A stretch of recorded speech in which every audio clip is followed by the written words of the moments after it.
నమస్తే, welcome to పోరాటగలం TV. నేటి వార్తా విశేషాలు.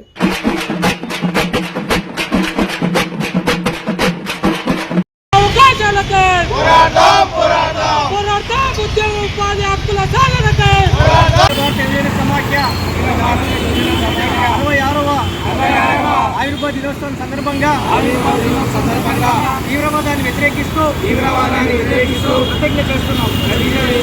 మన దేశంలో లౌకిక వాదాన్ని, ప్రజాస్వామ్యాన్ని, శాంతిని ప్రాతినిధ్యం చేసే ఒక గొప్ప సాంప్రదాయం కాశ్మీర్లో పహల్గాం ప్రాంతంలో పర్యాటకులపై జరిగిన దారుణమైన ఉగ్రవాదిని మన దేశం మీద కాదు, మన లౌకికత్వం, మన ఐక్యత మీద, మన ప్రజాస్వామ్య విలువల మీద జరిగిన దాడిగా ఈ చర్యలు మత ఉన్మాదాన్ని రెచ్చగొట్టి సామరస్యాన్ని ధ్వంసం చేయాలని చూస్తున్న శక్తుల విధ్వంసక ప్రయత్నాలే.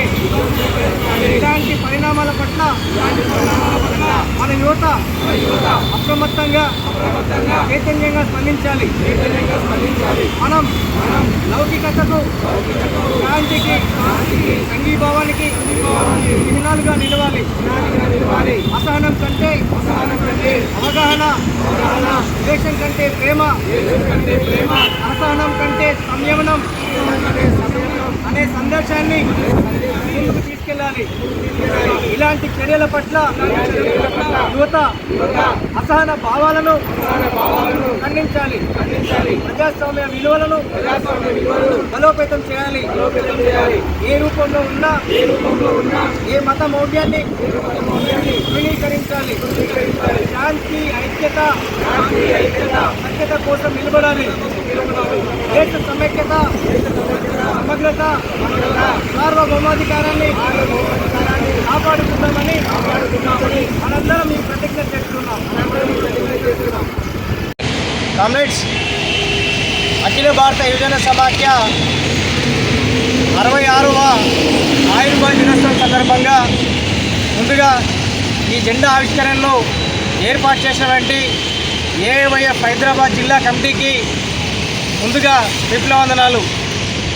ఈరోజు భారతదేశ స్వాతంత్రానికి ముందు ఈ దేశంలో పెట్టుబడిదారీ వ్యవస్థ, లేకపోతే తెల్లదొరల్ని ఈ దేశం నుంచి తరిమి కొట్టడంలో, దాదాపు స్వతంత్ర సంగ్రామంలో యువజన పక్షాన నిలబడినటువంటి ఆ యువతకు దిక్సూచిగా ఉండి పోరాటాన్ని ముందుకు సాగించినటువంటి అఖిల భారత యువజన సమాఖ్య ఈరోజు 66 సంవత్సరాలు పూర్తి చేసుకున్నటువంటి నేపథ్యంలో అందరికీ కూడా లాల్ సలాం.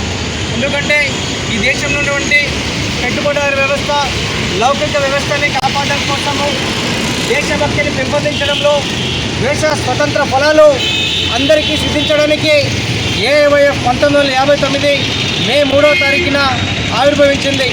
నాటి నుంచి నేటి వరకు విద్యా, వైద్య, ఉపాధి హక్కుల సాధనే ప్రధాన ధ్యేయంగా ఉంటూ ఈ జెండా అనేక ప్రజాతంత్ర పోరాటాల్లో కూడా ముందుండి అగ్రభాగాన పోరాడినటువంటి ఏఐవైఎఫ్ ఈరోజు ఈ దేశంలో జరుగుతున్నటువంటి అవినీతి అక్రమాలకు వ్యతిరేకంగా, లేకపోతే దేశంలో ఈరోజు జరుగుతున్నటువంటి హిందుత్వవాదులకు వ్యతిరేకంగా, శాస్త్రీయ శాంతి విధానాలకు వ్యతిరేకంగా ఈరోజు ఏఐవైఎఫ్ ఆధ్వర్యంలో అనేక కార్యక్రమాలు జరుగుతున్నాయి.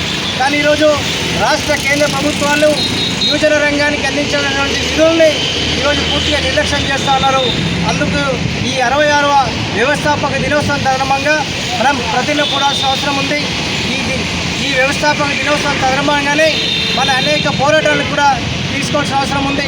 అందుకే ఈ నెల 15వ తారీఖు నుంచి 18వ తారీఖు వరకు ఆంధ్రప్రదేశ్ రాష్ట్రం తిరుపతి నగరంలో దాదాపు 17వ ఏఐవైఎఫ్ జాతీయ మహాసభలు జరగబోతున్నాయి. ఈ జాతీయ మహాసభలకు దేశ నలుమూలల నుంచి యువజన ప్రతినిధులు వేల సంఖ్యలో పాల్గొని ఈరోజు కేంద్ర రాష్ట్ర ప్రభుత్వాలు, లేకపోతే ఈరోజు నరేంద్ర మోడీ అనుసరిస్తున్న యువజన వ్యతిరేక విధానాల మీద పోరాటాలు చేయడానికి ఈ మహాసభలు తోడ్పడిస్తున్నాయి. దాంట్లో మనం తెలంగాణ రాష్ట్ర సమితిగా కూడా పాల్గొనాలని చెప్పి సూచిస్తూ ఈ ఆవిర్భావ దినోత్సవం సందర్భంగా మనము ఒక ప్రతిజ్ఞ పూనాల్సిన అవసరం ఉంది. ఎందుకంటే ఇటీవల కాలంలో పహల్గామ్, కాశ్మీర్లోని పహల్గామ్లో ఉగ్రవాద మూకలు, కాశ్మీర్ ప్రేరేపిత ఉగ్రవాద సంస్థ కూడా చేసినటువంటి దాడిలో పూర్తిగా మరణించే పరిస్థితి ఉంది. వాస్తవానికి ఈ దాడిని ఖచ్చితంగా భారత పౌరులుగా ఖండించాలి. కానీ ఈ దాడి వెనుక లేకుంటే మన భారతదేశ ఇంటెలిజెన్స్ రా వ్యవస్థ పూర్తిగా నిర్లక్ష్యంగా కనబడుతుంది. ఒకవేళ పహల్గామ్లో కేంద్ర మంత్రివర్గం సంబంధించో లేకపోతే ఒక బడా రాజకీయ నాయకులు అక్కడ ఒకవేళ పర్యటిస్తే దాదాపు వందల సంఖ్యలో పోలీస్ పహారా బందోబస్తు కలిగిస్తారు. కానీ ఈరోజు సమస్యాత్మకమైన ప్రదేశంలో అక్కడ పూర్తిగా ప్రజలకు అనుకూలంగా ఉండేటటువంటి ఆ ప్రాంతంలో పహారా ఇవ్వాల్సినటువంటి ఆ వ్యవస్థ పూర్తిగా నిర్వీర్యం కావడం మూలంగానే ఈ ఘటన జరిగింది. దీనికి ఖచ్చితంగా కేంద్ర ప్రభుత్వం బాధ్యత వహించాలని చెప్పి ఈ ఆవిర్భావ దినోత్సవం సందర్భంగా డిమాండ్ చేస్తూ మనం ప్రతిజ్ఞ పూనాల్సిన అవసరం ఉందని చెప్పి ప్రకటిస్తున్నాం.